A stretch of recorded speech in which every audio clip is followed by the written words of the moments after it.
My brothers and sisters in Christ, it is often said that the poor find it easier to pray to be close to God because they have nothing else to lean on. There's no delusion, they have nothing other than God. And so the poor often find it easier to lean upon God, while those that are affluent often, lean on either material riches or resources or relationships or other things. And so it's not true to say that, the poor person is inherently holier, the rich person is more sinful. That's not at all true. It means that it's easier as a poor person to be close to God than as a rich person. Why? Because we can delude ourselves when we have prosperity or success that we're responsible for it.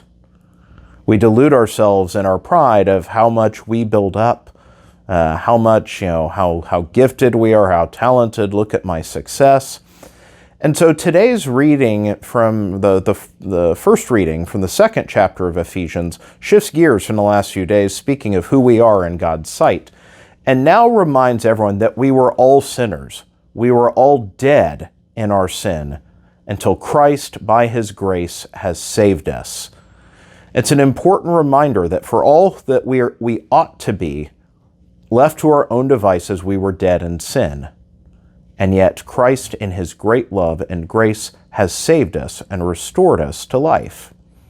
And so when we shift gears into the gospel that we hear, someone that is having it sounds like, a petty argument with a sibling about their inheritance, and Jesus speaks this parable about the man with the barns. I have great abundance, I'll build even bigger barns.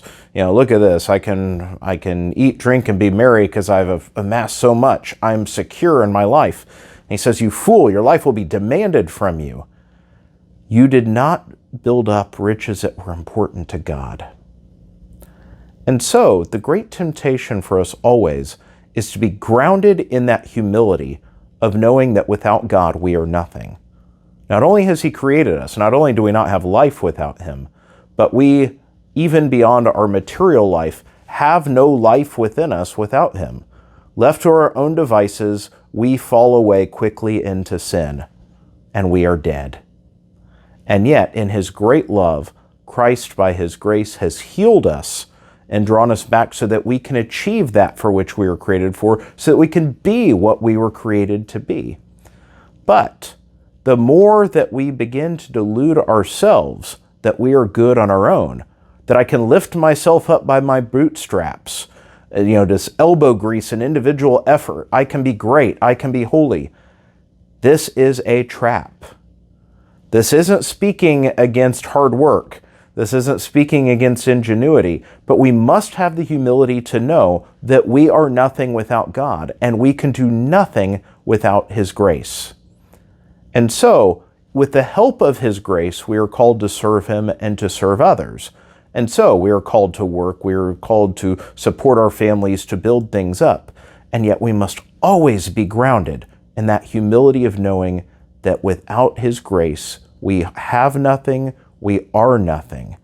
So that we cannot be deluded into building up, bigger barns to fill with things, but that we can truly build up the riches that matter to God.